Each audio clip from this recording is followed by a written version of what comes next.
Welcome to Communing with Divine, a podcast where I share my spiritual quest and the lessons and the insights that I've received from many divine beings and energies during meditation. I am your host, Meraki. Now, let's begin. Hello and welcome back. I'm going to just jump right into today's podcast without any delay because it's pretty long. So let's begin. May the 16th, 2022. I'm sitting in my bubble that is my universe within the universe. Actually, it would be a better description to call this bubble my theater of experience. We all sit within our theaters of experience and we create our reality and our experiences here. And remember that our experiences include spiritual growth. So it is a classroom where you can go to be taught and to connect with deeper truths and understanding, as well as creating worldly experiences and calling in those things that you want to affect and to guide you in this life. Now, I know I usually stay within the meditation that I'm sharing and I don't drag in present day comments, but I think that in this case, I should step out of the meditation and explain a bit more about my theater of experience. Most of us don't consciously create our theaters. We're in them and we're creating within them. But most of us sit within them unconsciously and we create within them unconsciously as well. These theaters of experience are very easy to construct in a conscious way. Just imagine a place where you would want to be, where you'd feel safe, and you can be creative. For some people, it may be a beautiful valley with a stream and long waving grass.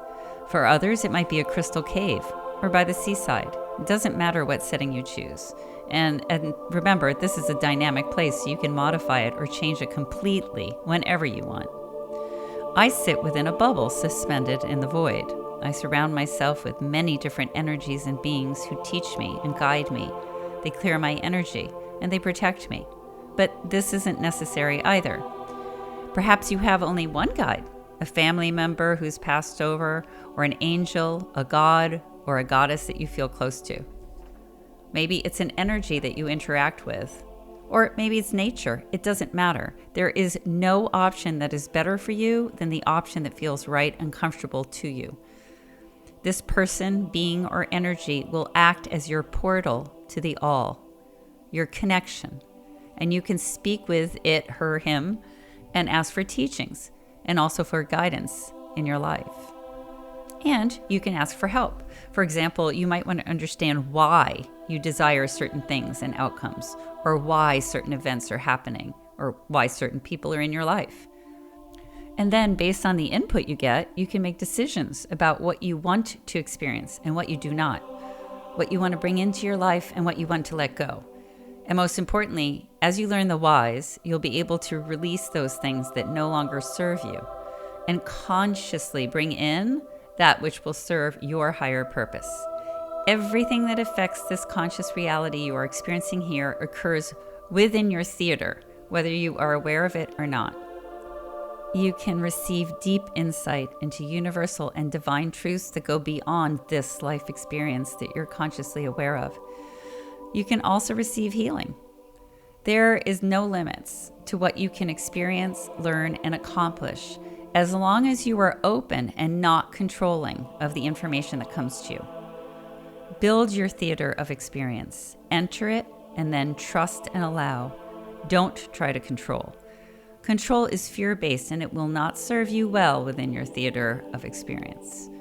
Go into it with an open heart and an open mind, with no fear. Again, trust and allow. Trust and allow. And if you can do this even once a week or once a month, I'm sure you will begin to feel and see changes in your life. For me, part of the creation of my reality and experience is calling in amazing beings and energies to surround me, guide me, help me, and teach me. So as we return to my meditation, this is what I'm doing. I am in my bubble, which is my theater of experience, calling in the divine. As we return to my meditation, I'm speaking to the divine about how so much has happened recently, and I'm trying to understand it all. I'm asking, what is the lesson here? What am I supposed to learn? What am I supposed to see? The reply I get is release. They're explaining that I'm struggling because I'm resisting change. I'm resisting truth. Release, release. Okay, but how do I release? They're explaining that I need to learn to remain emotionally detached. In other words, should I feel any hurt or sadness or any intense emotion, I need to stop and center myself and bring my awareness to this emotion. They're using sadness as an example. They're explaining that I should bring my awareness to the sadness when it arises, or any emotion, and recognize it as a sign that there is something that I need to work on and release. If I engage with the sadness and immerse myself in it, then this emotional energy can grow and become more anchored. Once it becomes anchored, it can try to provoke or create similar situations in my life in order to reap the rewards of my emotional response. Remember, emotion is energy. They're telling me that I must learn to be a detached observer, so that when something arises, I should stay centered and fully within my awareness, fully present. And I should try to think and approach the situation from the perspective of an observer, as opposed to a participant who's immersed in the situation. Then I can be firm in drawing lines or removing myself from a situation or from someone who is not serving my highest purpose. But I must do it from a centered position without engaging emotionally. My problem seems to be that I keep getting emotionally involved. They're drawing my attention to my throat chakra, and it does feel blocked. It seems that I'm getting involved in old emotion and hurts that are being triggered by new people and new but similar situations. These mirror situations bring up things that me, the child, wanted to say at the time that I was going through them to my parents a long time ago. But these things weren't said, and they still reside within me. And so when these mirror situations arise, so do the emotions and the unsaid words from the past. That's what I'm choking on. Not things related to these specific people now, in the here and now, but that which relates to the past. And so I'm being told that I have to work on releasing these things. The divine is guiding me to look at how I felt at the moment in these new mirror situations. I felt hurt and I felt angry. I felt as if I was shouting internally, see me, recognize me, love me, respect me. I'm being told that I should release the people who hurt and betrayed me, that I should free myself from the idea that I needed support, guidance, acceptance, or recognition from people or from groups of people that are outside of myself. Divine is saying, we are here for you, child. All is within you. You carry within you all that you need, always. Okay, so how do I let things go? Divine is explaining that I'm making it too difficult, unnecessarily difficult, apparently, that I already know how. I already have the skills. I already have the knowledge, but I must be willing to release. There is someone approaching me now. This being is new to me. I don't know who he is. This being is telling me that I have to stop relying on others, that I need to stop looking outside of myself.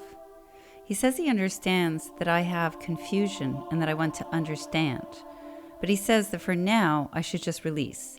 He's explaining that the understanding will come afterwards. He's just telling me that it's okay that I don't understand. He's saying, just release. It's okay. We are with you. We are guiding you. You can hand this over to us, and we will take care of it. Have faith, child. Have faith. You are loved. You are protected. You are always being guided. He's explaining that this particular issue that I have is coming to a crescendo, partly because the timing is important. It's the now. Now it must change. Now I must deal with the issue. Now it must be healed so that other things can be revealed to me, so I can continue to grow and I can continue to move forward. He says that much that has been shifted in me through the work I have done with them already. He's saying that this was purposeful or had purpose. He's showing me stirring things up, stirring up the pot, like stirring so to dislodge things so that they can float up to the top and they can be skimmed off. He's saying that this skimming must be done.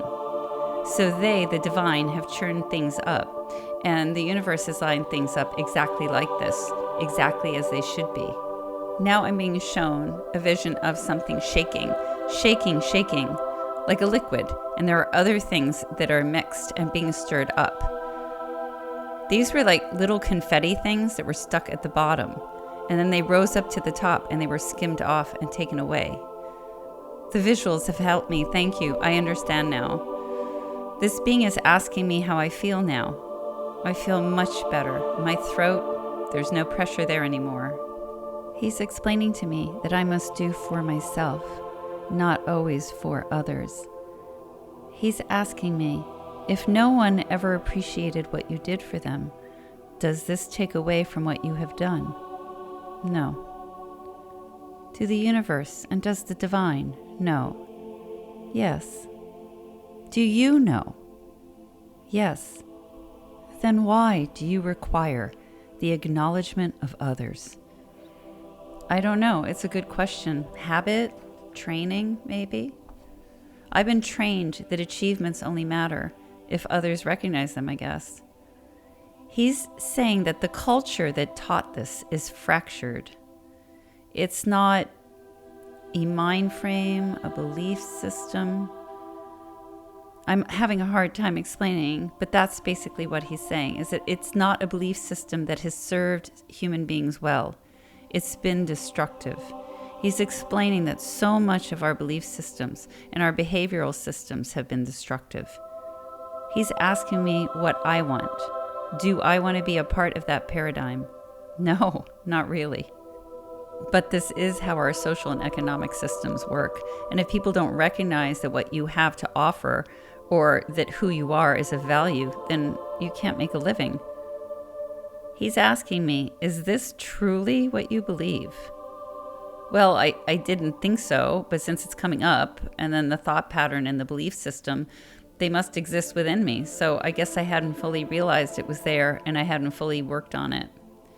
He's saying in a very kind way, of course it has not. You have only just begun. He's saying that I need to keep going back when these things come up. I should not pout. I shouldn't be sad. I shouldn't feel hurt. I need to remain emotionally detached and merely recognize that something has come up and observe it.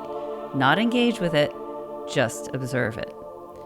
He's saying I should do my spiritual practice, go within, feel around and locate the pain, locate the injury, and release it. Release, release, release. He says, release it, for it does not serve you in any way. He says, resist not. Resistance is your enemy. Resist not. And should you require help, we are here with you. Thank you. You are welcome, child. My higher self has come forward now. He says, don't worry, child. And he's reaching into my body down below where my heart is. There's an ugly blockage. It looks like coal dipped in thick crude oil. He's just pulling it straight out, and he's showing it to me. It was stuck between my heart chakra and my solar plexus chakra. This seems to be an area of weakness for me, as they've had to remove this sort of thing before from there. He's showing it to me. He's saying, this is the poison that is in there. Do you wish to keep it, or do you wish to transmute it? I wish to transmute it fully.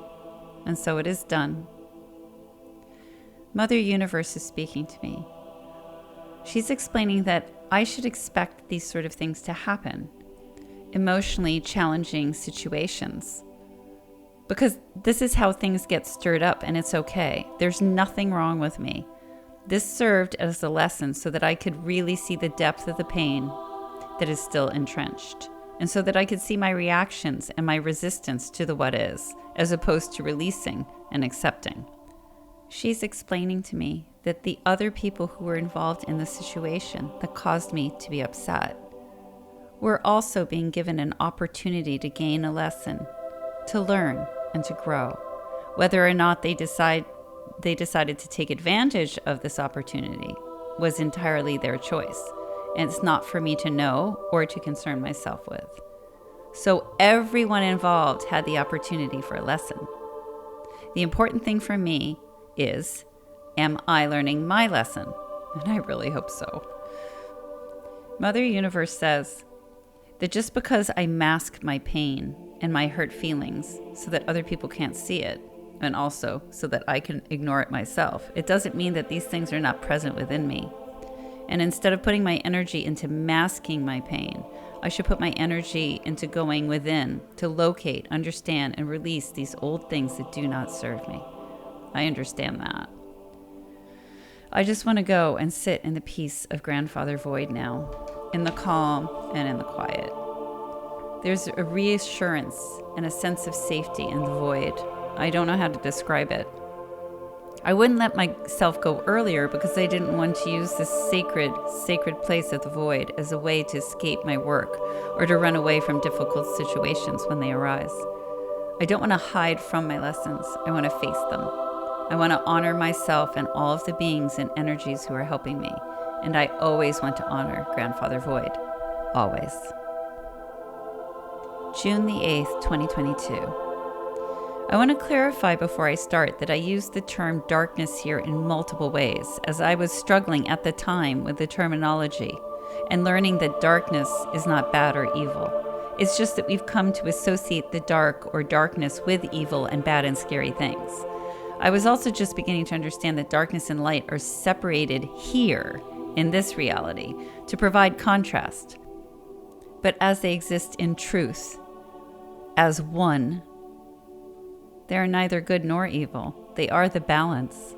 So when I refer to darkness in a way that is related to fear or something evil, I'm not referring to true darkness. It's not the void and it's not the ether.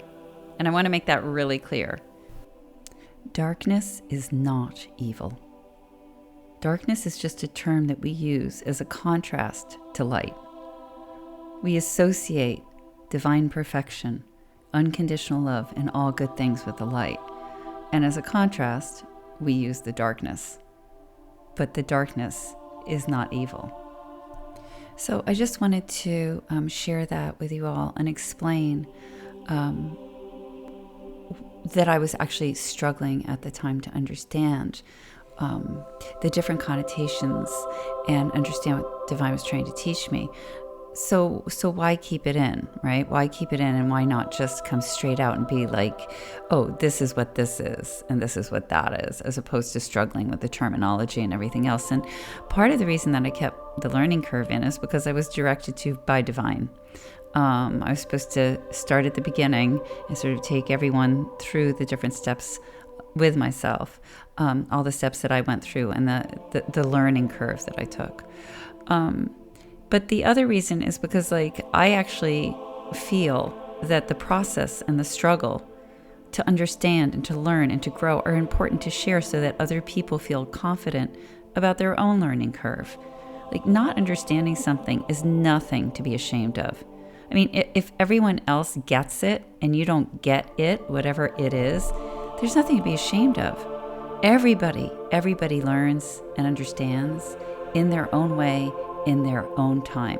And so I just wanted to share the fact that I was struggling so that if anyone who's listening comes up against a struggle or a difficulty to understand or really, really slow learning curve, take heart and know that we all do that. All of us do that, right? Just in different things, in different moments, at different times. Okay? So that's really why I kept it all in. I think that the learning curve and the struggle can be particularly challenging when a spiritual journey is involved. But you need to remember that a spiritual journey is not about anybody else but yourself. We all learn in different ways and at different rates. Sometimes we're going to understand things so quickly it's almost magical, and other times we're going to struggle and it's going to be drawn out and sometimes even painful. But the journey itself is of importance, and there's great purpose within the journey. There's learning within the journey, even when the knowledge that we seek, the truths, don't present themselves to us. So I guess my point is to say that more than anything else, we should value and honor the journey as much as we appreciate the fruits that might come from it. And so for this reason, I share my journey with all of you openly and happily. I hope that you'll be patient, because I do get better at doing this, and the information that comes begins to flow more quickly and becomes more illuminating. I mean, honestly, I'm really eager to share the later sessions, and I'm really looking forward to sharing season 2 with all of you, where I was taught about liminal spaces by the goddess Hecate and other amazing goddesses and beings. But for now, I'll keep working my way through my meditations, session by session, as I've been instructed to do. So having said all this, I guess I better get back to it. June 8th, 2022. I'm doing my calling in, and there seems to be some strange energy here today. Maybe an interference energy that's affecting how I see everyone, as everyone's looking as if, I don't know how to explain it, but scary, I guess. As if they're showing me their shadow side, which sounds crazy, but this is the only thing that I can think of to explain what's happening. I'm not afraid, because I don't feel anything frightening or bad that's emanating from them. They feel the same way as they always do. They just look scary.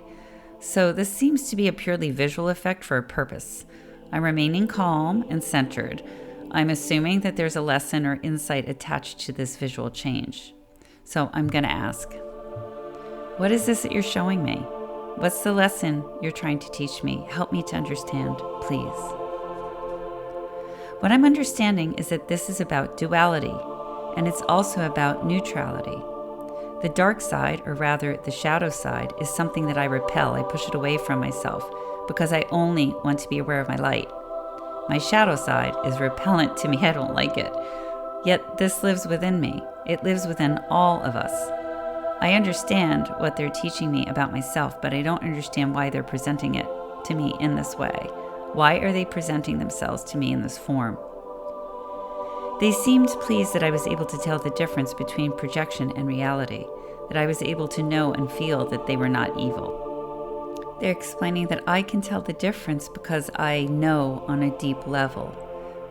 In other words, I don't rely just on what I see. I rely on my inner knowing and my feelings. I guess a lot of people can't tell the difference, especially in reverse. I'm sorry, I don't understand what that means. What do you mean that people can't tell the difference in quote-unquote reverse? They're explaining. Okay, they mean that I was able to feel and know their true selves were present, and that what I was seeing with my eyes was a projection. When they say in reverse, they mean that like when a demon or something cloaks itself in light and presents itself as something that it's not. A lot of people can't pick up on the deception. The person doesn't see or feel the ruse. They don't perceive what really lies beneath the veneer of what is being projected, what they see as light or angelic as being godly. They just accept what they perceive on a superficial level. Similarly, people can become blind to their own darkness, their own negative vibrations, because they buy into the image of what they project outwards towards the world, and they ignore what exists within themselves. The persona they've created for others to see is what they choose to believe is actually their true selves, and who they are inside, their real thoughts and emotions, and who they show themselves to be within the privacy of their homes, becomes their secret anomalous self, when in fact, it is most likely that the secret, most hidden persona is more reflective of their actual true selves. Divine is explaining that this ability to perceive the true essence of a thing or of a being, regardless of how it presents itself, is very important because of the work that I'll be doing.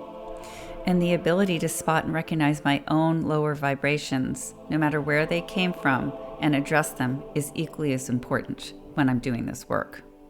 They're showing me an example, and I'll try to describe it. I'm seeing someone who is behaving in a way that hurts others, but this person doesn't have the ability or doesn't want to look within, to look for their shadow, to honestly look at the low or negative vibrations and feelings and find them. And so they can't correct this or heal it because they won't even recognize that it exists. It goes without saying that they won't ask for forgiveness because they can't or they refuse to see the error within.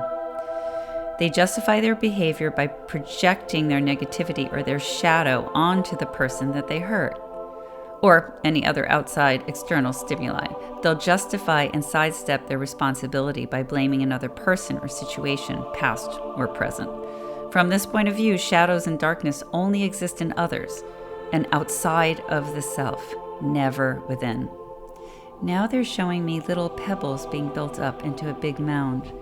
The pebbles represent negative experiences or situations, and the mound that they create and the pall that it casts represents our shadow side.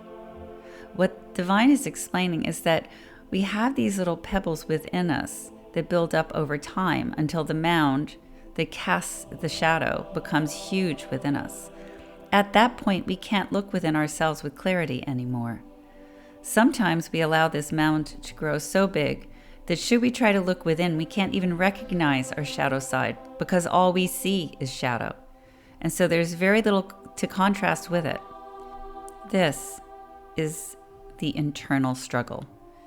Externally, they're explaining that we expect something dramatic that will sort of set off alarm bells for us. It can happen that way, but it usually doesn't. It's usually a more subtle thing. I'm being shown another example. I'm seeing a being that I would describe as a negative entity. So what would happen with someone who isn't aware or isn't sensitive is that these entities will stand outside of their auric field, the person's energetic field, and wait for an opportunity to either affect and influence or, even better, to enter the field. Sometimes they can actually cause negative or low vibrating situations to occur in order to try to get a person's energetic vibration to lower and to better align with theirs. This sort of activity can go on for long periods of time if necessary. And if a person's energetic vibration begins to lower in a significant way, an opening is presented that can allow these beings to slip in unnoticed or to be able to attach to a person. A lot of people don't have an active or a developed early warning system. Or they do, but they get distracted and people don't listen when it's triggered. This is why it's important for us to clear out our energetic field every day and to request protection. Well, that's my opinion anyway. Because no matter how vigilant and present and aware we might try to be, we're always vulnerable to a lesser or a greater degree. So, with children, a low vibrating energy or a negative being can come in around them and make friends with them. They mask themselves so as not to scare the child, and then they hang around. This allows the child to become so used to that particular energy that it's actually the absence of that energy that feels wrong to them. Not being in that low vibrating energy or having that energy with them is what becomes frightening or disorienting. Sitting in the light becomes more uncomfortable than sitting in the shadows. I know it sounds crazy, but it makes sense. And this is part of the reason why we repeat negative patterns again and again, or attract the same type of person or relationship into our lives. It's because it feels normal and comfortable and even sometimes safe to us on a certain level, even though logically it doesn't make any sense. The best way for negative energies and entities to secure influence is to ensure that a person feels comfortable with their presence, that they begin to trust them, and even to rely on them in times of anger and sadness. They encourage justification, the blaming of others, or feeling that nothing is our fault, that the fault always lies with others, this sort of thing. So making someone used to their presence and ingratiating themselves to a person, especially children, is a method that they use. Because they seem to know that the mind, and the ego, of course, will read this energy as safe because it's something that is known and that is familiar. The mind says, I know this, and so it must be safe. And we become vulnerable to influence under those circumstances. So back to my original question, Divine is going to answer. In terms of the question I asked earlier about whether or not people who were around me were being influenced by an outside energy or entities. The answer that I'm given is twofold. One is that the people around me had their own challenges that they needed to face and lessons that they needed to learn. So part of what I saw was just them dealing with challenges that were their own. But there is a second part. And the second part is that these energies and entities were being used by people to try to break me down so that I would hide my true self. So it was a twofold thing. It's very interesting. And I appreciate the explanation. Now, okay, there's another lesson here. And I know this has come up before, but again, they're emphasizing this. They're emphasizing that darkness isn't bad or evil. So this will be hard for me to explain because I know I have been using the term darkness to refer to things that we consider negative or evil, and that's because it was the only way that I knew how to describe it.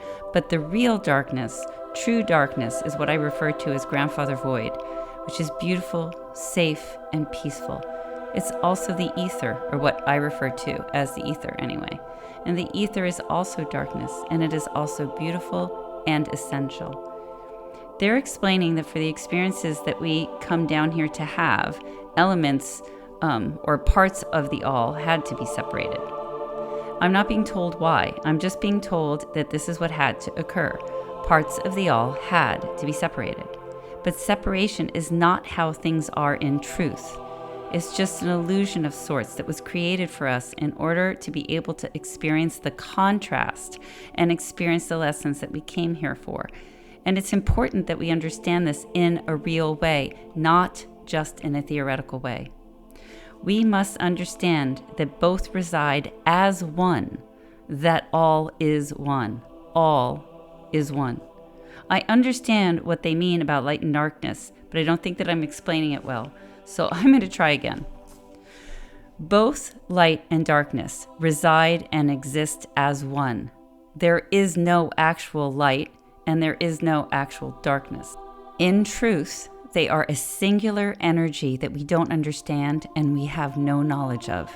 The illusion of the separation of this singular energy occurred in part so that we ourselves could experience separation. And they're saying to me that there is this theme. They're saying, look at the theme. We feel separated from the divine. We feel separated from each other. Some people feel separated within themselves and from themselves. We have separate sexes. We see ourselves as being separate from the world around us. We see the earth and nature as a separate entity. We see the universe and all that exists within it as separate entities. We see separation within our world, our environment, and our existence in every way. We don't see the unity. Most of us only see the separations and the differences. We don't see the unity of the whole, the unity of the one.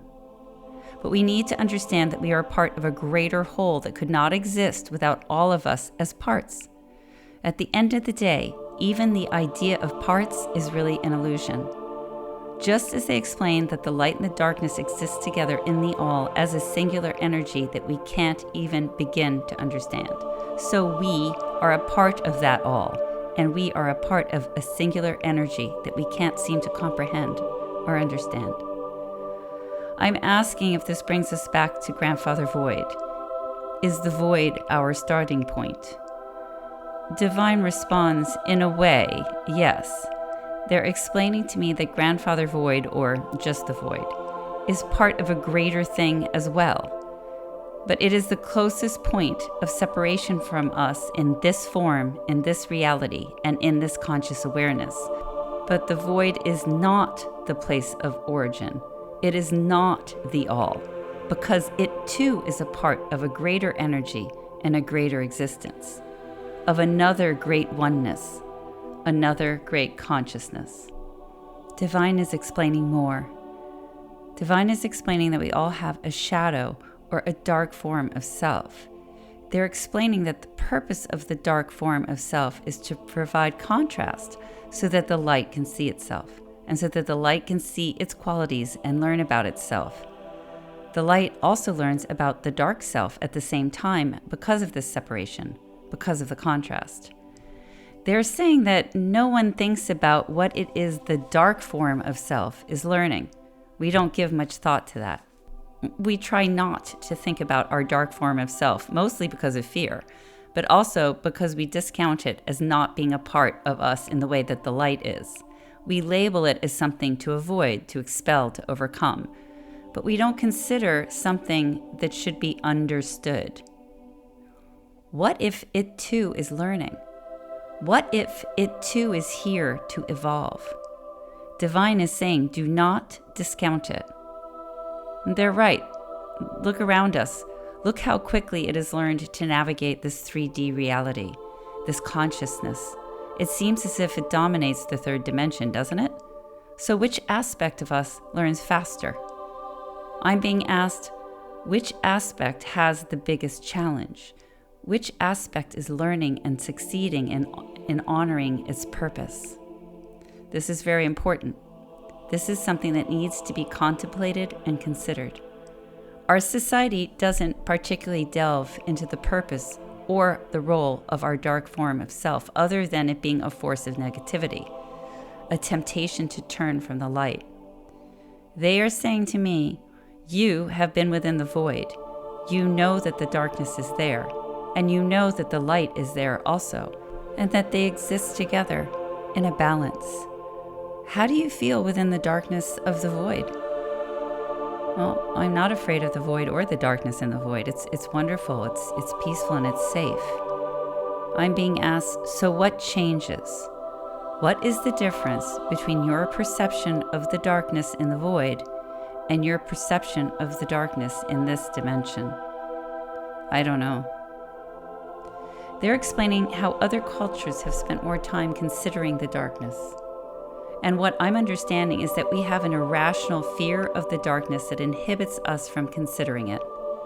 But these other cultures, ancient and indigenous is what I'm picking up anyway, they were respectful of it. They were more respectful of it than fearful of it. They understood how destructive it could be, so they respected that. But they also wanted to understand it because they understood that it benefits the light to understand the darkness, because there is a need for balance. We resist the darkness because we're afraid of it. We are afraid we will be taken over by it. And because we fear, and because we resist, it persists in order to give us the opportunity to contemplate and to understand it. But what if there is a neutral position? But what if there is a neutral position? We're always trying to get rid of the darkness, to eradicate it. It's a fruitless endeavor, and it's as it is an integral part of this dimension, and of us. But what if the point is not to eradicate? What if the point is to learn to walk the line of neutrality, to be the balance, to exist as the balance, to sit and exist and walk in the balance between the two energies that exist as one in truth? I'm being shown, I'm standing at a line, and I'm standing in the light, and it's blinding. And the darkness is on the other side of the line, and it's so thick and dark that I can't see through it. But I can now see, as I look, outlines of people within that shadow, within that darkness. So they still have their own light, just like I saw the light in Grandfather Void. At first, I didn't think there was any light in Grandfather Void, but slowly I was able to perceive these small lights or sublight particles. This is similar, I think. And what I'm understanding is that we exist in this darkness just as we exist in the light. I'm apologizing and saying that I don't think I'm understanding this on the level that they were hoping that I would. And they're saying that I shouldn't worry because I will continue to process this and greater understanding will come to me. They're assuring me that I don't have to understand all of this all at once. Learning takes time and often proceeds in steps, in understanding that unfolds when I am ready to process and when I am ready to accept them. This is normal. They're saying that this is one of the most important lessons to understand. Because if all of us, if we can understand this lesson and attain a neutral balance, our conscious reality and our experiences within this conscious reality would change drastically. Because we will have achieved the purpose of the existence. We would have conquered the challenge of the duality in this plane of consciousness. As I look around at the divine beings that I call to and who surround me, I can see that they are all presenting themselves in both forms that appear to stand separately, but are in truth always one.